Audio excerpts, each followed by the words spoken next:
8 వచనాలు ఎంతమంది చదివారండి ఇంటి దగ్గర ఎన్నిసార్లు చదివారు? రోజుకు ఒకసారి చదవమని మన సహోదరులు చెప్పారు. ఎన్నిసార్లు చదివారో నాకైతే తెలియదు, కానీ నేనైతే రోజు చదివాను ఈ కీర్తన చదువుతుంటే చాలా బాధ, చాలా వేదన, భయంకరమైన స్థితిలో దావీదు చేస్తున్న ప్రార్థన ఈ కీర్తన అని చెప్పవచ్చు. అందరూ కూడా వింటున్నారండి? దావీదు ఏ స్థితిలో ఉండి ఈ కీర్తన రాశారో, దావీదు ఎలాంటి స్థితిలో ఉండి మాటలు మాట్లాడుతున్నాడో దయచేసి మనము ఈ కీర్తన ధ్యానం చేస్తే, ఈ కీర్తనను మనం చదివితే అప్పుడు మనకు అర్థమవుతుంది. ఏ సందర్భములో రాశాడంటే ఈ కీర్తన, ఒకవైపేమో మామగారు తరుముతా ఉన్నారు దావీదుని చంపాలని, ఇంకొక వైపేమో కుమారుడైన అబ్షాలోము తన రాజ్యంలో రాజుగా ఉండాలని, అంటే నాన్న బతికుండగానే నేను రాజుగా ఉండాలని ఆలోచన మరి దావీదును ఎంతో వేదనకు గురి చేసింది. శత్రువులు ఎక్కడో లేరు, మనకి ఎక్కడున్నారు? మనతోనే ఉన్నారు, మన గృహంలోనే ఉన్నారు. ఈ రోజులు పరిస్థితులు చూస్తుంటే చాలా భయంకరంగా ఉన్నాయి. దావీదు కూడా చాలా బాధపడుతున్న స్థితి, వేదన చెందుతున్న స్థితి, వేదనతో ఈ మాటలు ప్రార్థనగా వర్ణిస్తా ఉన్నాడు దావీదు. చాలా చక్కటి ప్రార్థన ఇక్కడ దావీదు చేస్తా ఉన్నాడు. 61వ కీర్తన. ఈ 61వ కీర్తన మొదటి నుంచి మనం చదువుతా ఉంటే మనము 4 వచనాలు ఇక్కడ మనం జాగ్రత్తగా గమనించినట్లయితే ఇక్కడ మొర పెడతా ఉన్నాడు దేవునికి, ప్రార్థన చేస్తా ఉన్నాడు. ఏమని ప్రార్థన చేస్తున్నాడు? తన ప్రాణము తల్లడిల్లిపోతా ఉంది. ప్రాణము తల్లడిల్లటం అంటే మీకు అర్థమయ్యే భాషలో నేను చెప్తాను. ఒక బ్రతికి ఉన్న చేపను మనము తీసుకొచ్చి బయట పడేస్తే చేప ఏమైపోతుంది? గిజగిజలాడిపోతా ఉంటుంది. ఎందుకని? దానికి కావలసిన ప్రాణవాయువు దానికి అందట్లేదు, అది బ్రతకాలని ప్రయత్నం చేస్తూ ఉంది. అటువంటి స్థితిలో దావీదు ఉన్నాడని జ్ఞాపకం చేసుకోవాలి ఈ కీర్తన. అటువంటి స్థితిని దావీదు ఇక్కడ కలిగి ఉన్నాడు, ప్రార్థన చేస్తా ఉన్నాడు. దేవా, ఈ కీర్తన చదువుతుంటే ఏడుపు వస్తా ఉంది.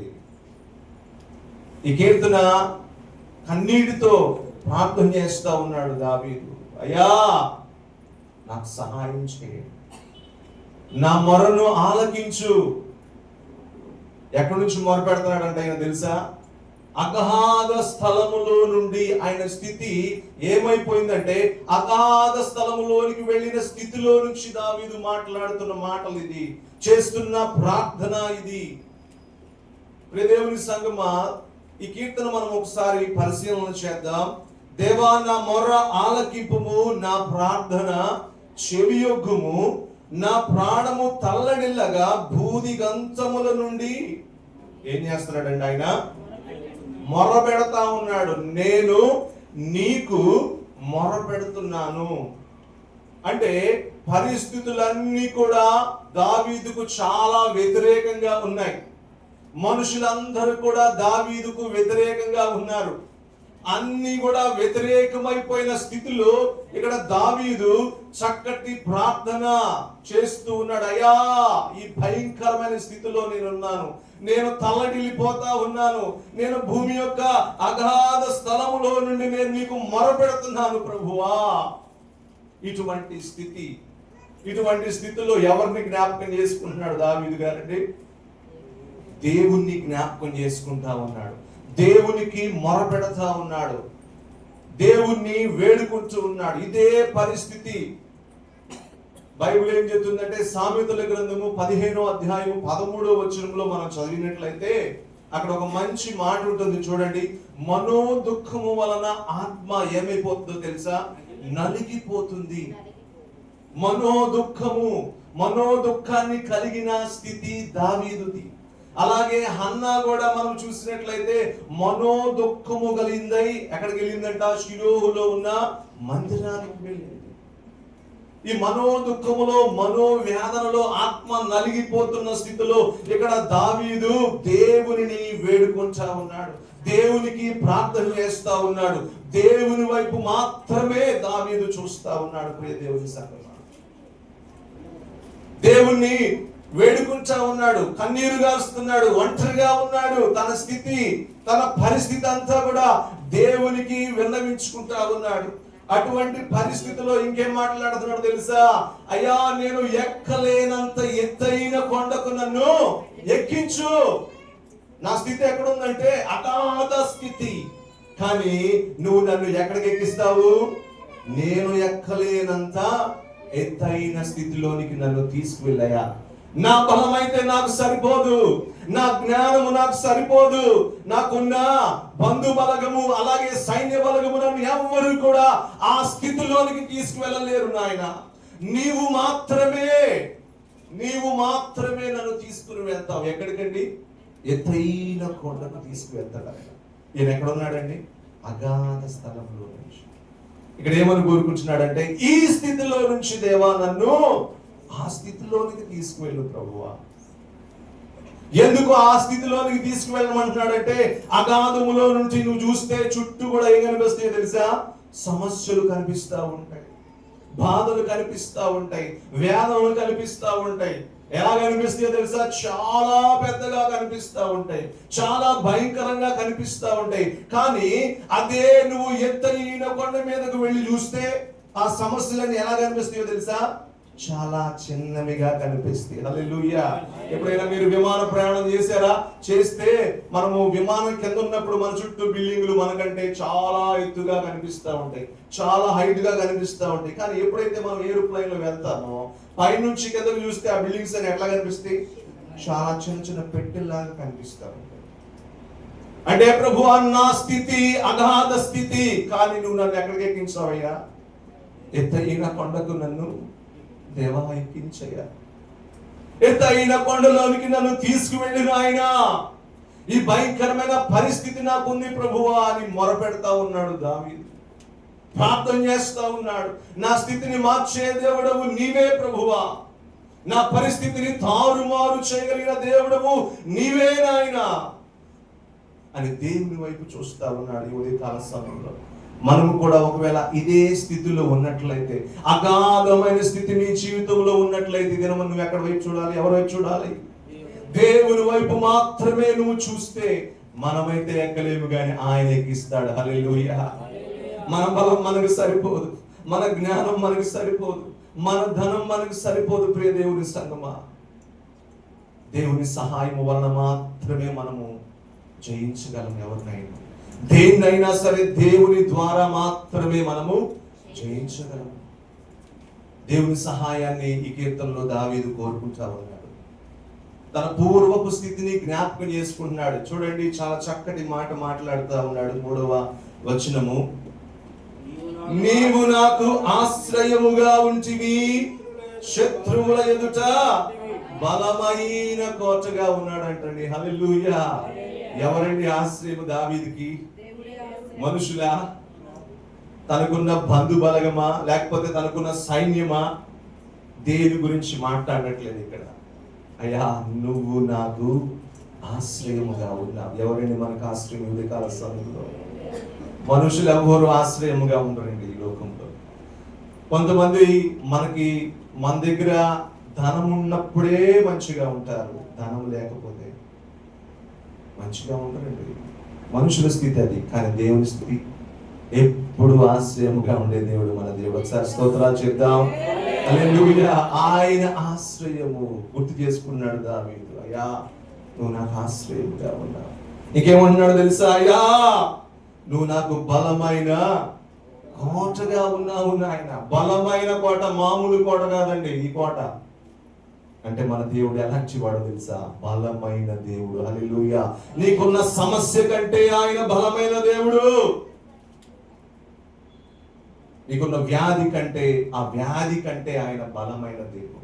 ఆ వ్యాధిని తొలగించగలిగిన బలమైన దేవుణ్ణి మనం ఆరాధిస్తా ఉన్నాం ఈ ఉదయకాల సమయంలో. ఎంతో ఆందోళనలో ఉన్న దావీదు, ఎంతో వేదనలో ఉన్న దావీదు, ఎంతో పట్టబడుతున్న స్థితిలో ఉన్న దావీదు ఎవరి వైపు చూస్తున్నాడంటే దేవుని వైపు మాత్రమే చూస్తా ఉన్నాడు. దేవుని మాత్రమే ఆశ్రయముగా చేసుకున్నాడు. దేవుని మాత్రమే బలమైన కోటగా అని అనుకుంటూ ప్రయాణం చేస్తున్న దావీదు. అబ్షాలోము తరుముతున్న సమయంలో దావీదు ఎలాంటి వాడైపోయాడు తెలుసా? కనీసం చెప్పులు లేని స్థితి అండి. చెప్పులు లేకుండా ఒక సామాన్యుడిగా వెళ్ళిపోతా ఉన్నాడండి. సామాన్యుడిగా వెళ్ళిపోతా ఉన్నాడు. దావీదు ఎదిరించలేడా? దావీదుతో ఎంత సైన్యం ఉందో తెలుసా? చాలా మంది ఉన్నారు. అయినప్పటికీ మౌనంగా వెళ్ళిపోతా ఉన్నాడు. మౌనంగా వెళ్ళిపోతా ఉన్నాడు. దేవుని వైపు చూస్తా ఉన్నాడు. దేవుని ఆశ్రయంగా చేసుకుంటా ఉన్నాడు. బలమైన కోట నీవే నాయనా, నాకు ఆశ్రయముగా ఉన్న దేవుడవు నీవే. ఈ ఉదయకాల సమయంలో మనం కూడా ఇదే ప్రార్థన చేయాలి. హల్లెలూయా. మన ముందు ఎంత సమస్య ఉన్నప్పటికీ, మన ముందు ఎంత భారమైన పరిస్థితి ఉన్నప్పటికీ ఈ ప్రార్థనే చేయాలి మనం. ఏంటి ఆ ప్రార్థన? అయ్యా, నువ్వే నాకు ఆశ్రయము, నువ్వే నాకు బలమైన కోట. దావీదు ఈ పదాలు చాలా సందర్భాల్లో వాడాడండి. కీర్తనలో మనం చూసినట్లయితే చూడండి, 18వ కీర్తన 2వ వచనము కూడా ఇదే మాట తెలియజేస్తుంది. చూడండి ఒకసారి, 18వ కీర్తన 2వ వచనం. యెహోవా నా శైలము, నా కోట, నన్ను రక్షించు వాడు, నా కేడెము, నా రక్షణ శృంగము. 46వ కీర్తన 1వ వచనం కూడా మరొకసారి చూద్దాం. 46:1.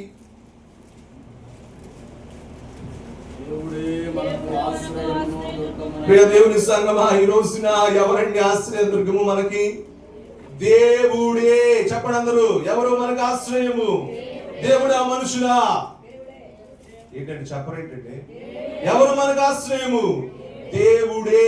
దేవుడే, దేవుడే, ఆయనే మనకు ఆశ్రయం. 62:2 చూడండి ఒకసారి, కీర్తన 62:2. ఆయనే నా ఆశ్రయ దుర్గము, ఆయనే నా రక్షణకర్త, ఎత్తైన నా కోట, ఆయనే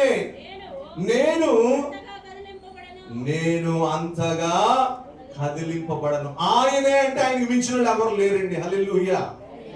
ఆయనే అంటే ఇక ఆయనే, ఇక అంతే, ఆయనే, ఇక నో రీప్లేస్మెంట్. ఇక ఆయన ప్లేస్ లో ఎవరిని పెట్టడానికి వీల్లేదు. ఇక ఆయనే. ఇక అటువంటి దేవుణ్ణి దావీదు ఏం చేస్తున్నాడు? గుర్తు చేసుకుంటా ఉన్నాడు. అతని ఇబ్బందుల్లో, అతని శ్రమల్లో, అతని వేదనలో గుర్తు చేసుకుంటా ఉన్నాడు. ప్రియ దేవుని సంగమా, ఇంకేం మాట్లాడుతున్నారో తెలుసా? యుగ యుగములు నేను నీ గుడారములో. ఎంత గొప్ప ఆశ అండి. నీకుందా ఆశ? ఈ ఆశ ఉందండి. మనం ఎక్కడ నివసించాలనుకుంటాం? మంచి మంచి ఏసీ బంగ్లాల్లో నివసించాలనుకుంటాం. తప్పు లేదండి, తప్పు లేదు. కోరిక మంచిదే. కానీ నువ్వు దేవునితో నివసించాలని కోరుకుంటున్నావా? ఈ ప్రశ్న మనందరం కూడా వేసుకోవాలి. యుగ యుగాలు ఎక్కడ ఉండాలని ఆశపడుతున్నాడండి దావీదు. యుగ యుగాలు ఎక్కడ ఉండాలని ఆశపడతా ఉన్నాడు. ఆయన కోరిక చూడండి. ఆయన ఏ స్థితిలో ఉన్నాడు? భయంకరమైన స్థితిలో ఉన్నాడు. కొట్టబడుతున్న స్థితిలో ఉన్నాడు. ఒంటరిగా ఉన్నాడు. ఆపత్కాలములో ఆయన భయంకరమైన స్థితిలోనికి వెళ్ళిపోయి అగాధ స్థలములో నుండి మొరపెడతా ఉన్న సమయంలో ఈ మాటలు మాట్లాడుతూ ఉన్నాడు. అయ్యా, యుగ యుగాలు ఎవరితో ఉండాలనుకుంటున్నాను? నేను నీ గుడారములో నివసించాలనుకుంటున్నాను. మనం 15వ కీర్తనలో చదివితే ఎవరు ఆయన గుడారములో నివసించగలిగడానికి యోగ్యులు? ఒకసారి చూద్దాం. యెహోవా నీ గుడారములో అతిథిగా ఉండదగిన వాడెవడు? నీ పరిశుద్ధ పర్వతము మీద నివసింపదగిన వాడెవడు? ఇక్కడ చూడండి, అందరూ కూడా గుర్తించాలి. ఈ మాటలో 2 ప్రశ్నలు ఉన్నాయి. అయ్యా, నీతో ఉండదగిన వాడెవడు? నీ పరిశుద్ధ పర్వతం మీద నివసింపదగిన వాడు ఎవడు అంటే చెప్తా ఉన్నాడు. చదువమ్మా. ఒకటి యథార్థమైన ప్రవర్తన కలిగిన వారు, రెండవది నీతిని అనుసరించుచు హృదయపూర్వకముగా నిజము పలుకువాడే. అట్టివాడు ఎలా ఉంటాడు? నాలుకతో కొండెములాడడు, తన చెలికానికి కీడు చేయుడు, తన పొరుగు వారి మీద నింద మోపడు, అతని దృష్టికి నీచుడు అసహ్యుడు, అతడు యెహోవా యందు భయభక్తులు కలిగిన వారిని సన్మానించును, అతడు ప్రమాణము చేయగా నష్టము కలిగినను మాట తప్పడు, తన ద్రవ్యము వడ్డీకీడు, నిరపరాధిని చంపుటకై చెరుపుటకై లంచము పుచ్చుకొనడు, ఈ ప్రకారము చేయువాడు. అర్థమైందండి? ఈ ప్రకారము చేయువాడు వాళ్ళే దేవునితో ఉండేవాడు. ఎవరండి?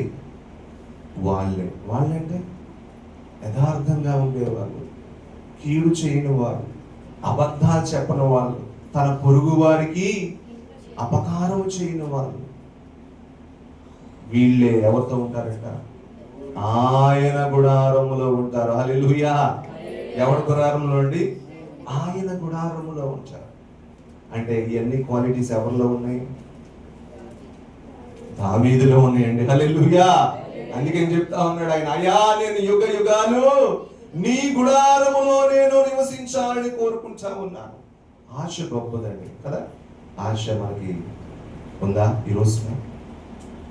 అటువంటి ఆలోచన మనకు ఉందా?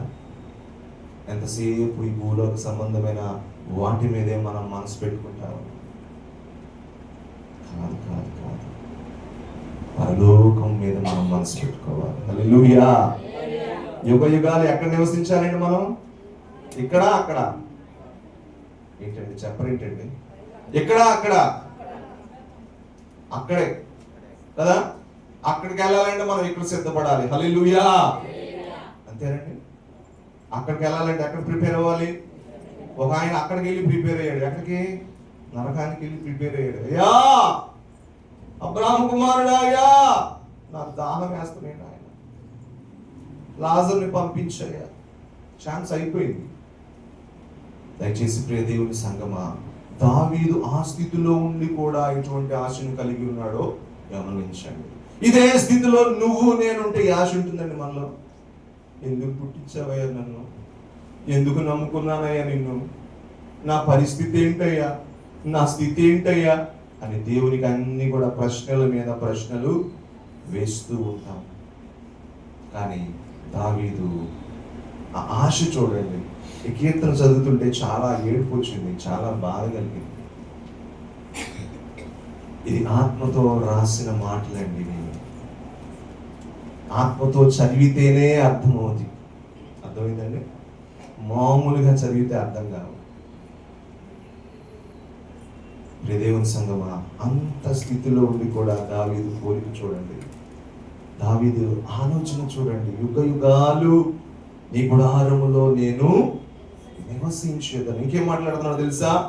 నీ రెక్కల చాటున దాగుకొందును. అంటే దేవుని యొక్క బలాన్ని దావీదు కోరుకుంటూ ఉన్నాడు. దేవుని యొక్క కాపుదలను దావీదు కోరుకుంటూ ఉన్నాడు. మనం కూడా ఆయన రెక్కల నీడలో ఉండాలండి. హల్లెలూయా! ఆయన రెక్కల నీడలో మనం కూడా ఆశ్రయాన్ని పొందాలి. మన బలము, మన జ్ఞానము, మన పరిస్థితులు, మన స్థితులు ఏవి కూడా మనల్ని రక్షించవు. జ్ఞాపకం చేసుకోవాలి. ఏవి కూడా రక్షించవు.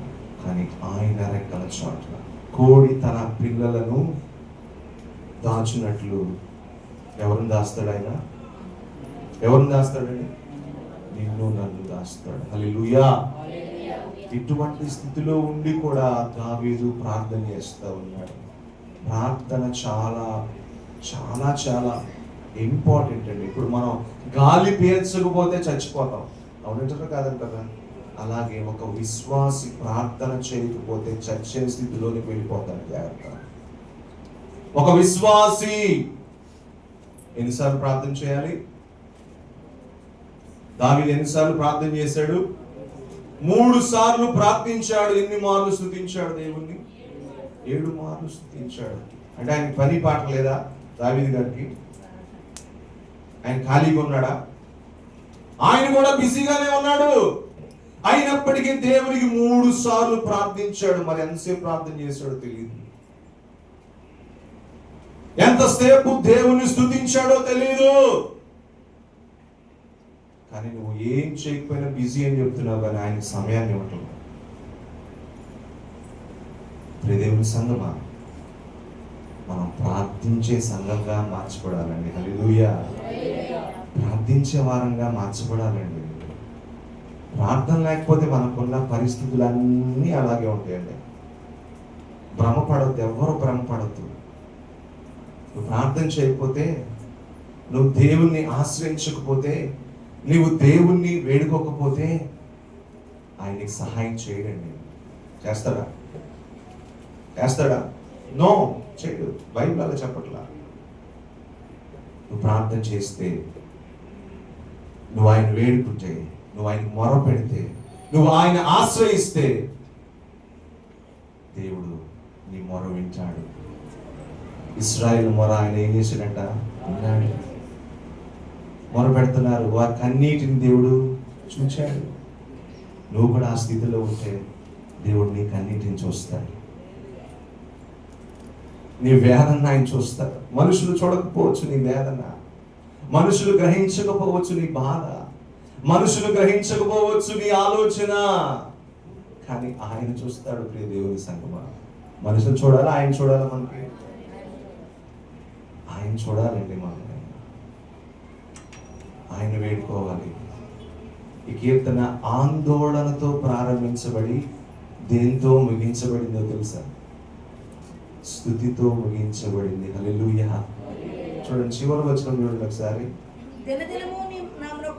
దినదినము నా మొక్కుబడులను నేను చెల్లించునట్లు ఏం చేస్తాడంటే ఆయన నామాన్ని నిత్యము కూడా కీర్తిస్తాడు. ఏ స్థితిలో నుంచి ఆయన ఏ స్థితిలోకి వచ్చాడండి? ఆందోళన స్థితిలో నుండి, ఆందోళన చెందుతున్న పరిస్థితిలో నుండి స్తుతి చేసే స్థితిలోనికి దేవుడు ఆయన తీసుకువెళ్ళాడు. నిన్ను కూడా తీసుకువెళ్తాడు ఈ ఉదయకాల సమయంలో. నమ్మిన వాళ్ళ స్తోత్రాలు చెల్లిద్దాం. హల్లెలూయా. నువ్వు కూడా ఆందోళన చెందుతున్నావేమో పరిస్థితులను చూసి, నువ్వు కూడా బాధపడుతున్నావేమో స్థితులను చూసి, కానీ ఇక్కడ దావీదు ద్వారా దేవుడు మనతో మాట్లాడుతున్నాడు. ఆందోళన చెందొద్దు, ఆయనే మనకు ఆశ్రయం. హల్లెలూయా. ఆయనే బలమైన కోట. ఆయన రెక్కలలో మనకి ఏం దొరుకుతుందండి? కాపుదల, ఆశ్రయము దొరుకుతుంది. ఈ మాటలు చెప్పగలుగుతావా? దేవునితో ఈ మాటలు ప్రార్థించగలుగుతావా? ఈ ఉదయకాల సమయంలో ఆయన గుడారంలో మనం నివసించాలంటే, ఆయనతో సహవాసం చేయాలంటే, ఇందాక 15వ కీర్తనలో చదువుకున్నా చూసారా? ఆ లక్షణాలన్నీ ఒక విశ్వాసికి ఉండవలసిన లక్షణాలు. హల్లెలూయా. ఒక బిలీవర్, ఒక విశ్వాసి ప్రామాణికంగా కలిగి ఉండిన స్వభావాలు అవన్నీ కూడా మనలో ఉన్నాయో ఒకసారి పరిశీలన చేసుకోవాలి. ఉదయకాల సమయంలో ఏ స్థితిలో నుంచి ఏ స్థితిలోకి వెళ్ళాడండి దావీదు?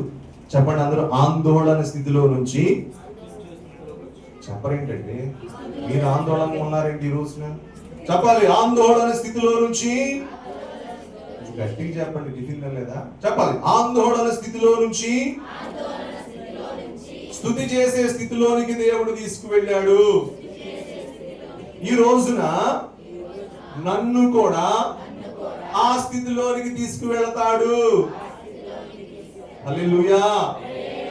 అట్టి భాగ్యం దేవుడు మనందరికీ దయచేస్తాను. నేను ఒక చిన్న మాట చెప్పి ముగిస్తాను. నేను 2025 అమెరికా వెళ్ళాను, మీ అందరికి తెలుసు కదా. అమెరికా వెళ్ళిన తర్వాత అక్కడ రిచర్డ్ గ్రీన్ గారని 80 సంవత్సరాలు ఆయన మాకు 26 రోజులు మాకు టీచింగ్ చేశాడు. ఆయనకు కూడా ఒక సమస్య వచ్చిందంట. ఆయనకి మొత్తం 10 మంది పిల్లలు. ఆ 10 మంది 9 మంది మగ పిల్లలు, ఒకే ఒక అమ్మాయి, లాస్ట్ అమ్మాయి. ఈ 10 మంది పిల్లలు మొదటి అబ్బాయికి చిన్నప్పుడు అంట బ్రెయిన్ లో ఒక ట్యూమర్ వచ్చిందంట. బ్రెయిన్ లో ఒక గడ్డ వచ్చింది. ఆ గడ్డ వచ్చినప్పుడు చాలా బాధపడ్డాడట. ఆయన దాదాపు ఒక 15 సంవత్సరాల కుర్రోడు. ఆ స్థితిలో ఉన్నప్పుడు తండ్రి చాలా బాధపడ్డాడు కుమారుడిని చూసి. మాట్లాడుతా ఏదో పిచ్చి పిచ్చిగా మాట్లాడుతూ ఉన్నాడంట. కానీ తండ్రి చాలా, ఎందుకంటే మొదటి కుమారుడు ఎవరికి సంబంధించిన వాడు? దేవుని స్వాస్యం, దేవునికి సంబంధించిన వాడు. అయ్యా, నువ్వు నా కుమారుడిని ఇచ్చావు, ఈ కుమారుడు ఏమో ఈ స్థితిలో ఉన్నాడని ఆయన ఏడవని రోజు లేదంటండి, బాధపడని రోజు లేదంట. నిజంగా పిల్లలు ఆ స్థితిలో ఉంటే మనం ఎంత వేదన చెందుతామండి. అదే తండ్రి, ఆ రిచర్డ్ గ్రీన్ గారు చాలా వేదన చెందాడంట. సరే, ట్యూమర్ ఉందని హాస్పిటల్కి తీసుకువెళ్ళాడు. హాస్పిటల్ తీసుకెళ్తే హాస్పిటల్లో ఉన్న వాళ్ళు ఏం చెప్పారంటే తెలుసా? అయ్యా, నీ కొడుకు ఒక నెల రోజుల్లో చచ్చిపోతాడు అని చెప్పారు. ఇక తండ్రి హృదయం ఎలా ఉంటుందండి? తండ్రి హృదయము ఆ వేదనతో నింపబడ్డాడు ఆయన. అయినా సరే ఎవరైనా చూస్తున్నాడు తెలుసా? ఆయన ఇదే మాట చెప్పాడు, నేను ఈ స్థితిలో ఉండి కూడా దేవుని వైపు చూస్తున్నానని చెప్పాడు. ఇంత వేదన. ఒక్కడే అప్పుడు కొడుకు పుట్టాడు. ఆ కొడుకేమో ట్యూమర్ వచ్చింది. సరేని ఈ హాస్పిటల్లో చూడలేదని సెకండ్ ఒపీనియన్ కోసం ఇంకో హాస్పిటల్ తీసుకువెళ్ళాడు. ఇంకో హాస్పిటల్లో కూడా అదే చెప్పారంట, అయ్యా, నీ కుమారుడు ఒక నెల రోజుల్లో చచ్చిపోతాడు, నెల రోజుల్లో చచ్చిపోతాడు. ఇంకా బాధ వచ్చేసింది ఆయనకి. ఇక మోకరించాడంటే, మోకరించి ఏడుస్తూ ఎన్ని రోజులు ప్రార్థన చేశాడో ఆయనకే తెలియదంట. ఇది ఎవరికి సాధ్యం అంటే దేవునికే సాధ్యమని మోకరించాడంటే. మోకరించి ఏడుస్తూ ఎన్ని రోజులు ప్రార్థించాడో ఆయనకే తెలియదంట. అన్ని రోజులు ప్రార్థన చేసిన తర్వాత సీరియస్ గా ఎంత ప్రార్థన చేస్తే ఆ అబ్బాయికి ఇంకా సీరియస్ అయిపోయిందంట. చూడండి, ఎంత బాగా కన్నీరు గారుస్తూ ప్రార్థన చేస్తే వాళ్ళ అబ్బాయికి ఇంకా సీరియస్ అయిపోయిందంట. ఆఖరికి అంబులెన్స్ లో తీసుకెళ్ళకూడదంట ఆయన్ని ఏరోప్లైన్ లో తీసుకువెళ్ళాలి, వేరే హాస్పిటల్కి, వేరే ప్లేస్ కి అన్నారంట. అయినప్పటికీ గుండె ధైర్యం చేసుకొని, సరే మీరు తీసుకువెళ్ళండి, నేను వస్తానులే అని ఎవరినో ఇచ్చి పంపించాడంట కొడుకుని. పంపిస్తే అక్కడ డాక్టర్లు ఆపరేషన్ చేశారు. ఆపరేషన్ చేసి ఆ ట్యూమర్ని తీసేశారంట. తీసేసినా కూడా ఈ అబ్బాయి చచ్చిపోతాడు అన్నారంట డాక్టర్లు. సరే, ఏది ఏమైనా అవనే అని ఈ పాస్టర్ గారు ప్రార్థన చేస్తానే ఉన్నారు.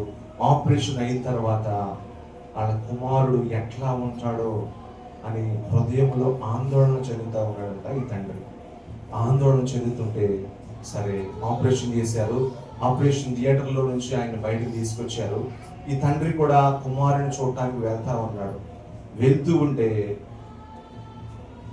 మామూలు మనిషి ఎలా మాట్లాడతాడో, మామూలు వ్యక్తి ఎలా ఉంటాడో, ఆపరేషన్ చేసిన వ్యక్తిలాగా ఆ కుమారుడు లేడు. హల్లెలూయా. కానీ ఆ అబ్బాయి ఇప్పుడు కూడా బతికే ఉన్నాడు. హల్లెలూయా. నెల రోజుల్లో చచ్చిపోతాడు ఈ అబ్బాయి అని చెప్పిన ఆయన ఈ రోజు కూడా ఆయన ఉన్నాడు. అంటే తండ్రి ఆవేదన ఎవరికి చెప్పుకున్నాడు? దేవునికి మాత్రమే చెప్పుకున్నాడు. దేవుడే అన్ని సమస్యలకు సమాధానం. హల్లెలూయా. అన్ని సమస్యలకు పరిష్కారము దేవుడే. ఇది బాగా గుర్తుపెట్టుకోవాలండి. దయచేసి మీ అందరికి 2 చేతులు ఎత్తి వందనాలు చెప్తున్నాను. మన ఆశ్రయము దేవుడే, మన ఆశ్రయము దేవుడే, మన ఆశ్రయము దేవుడి వాక్యాన్ని దీవించుకుందాం.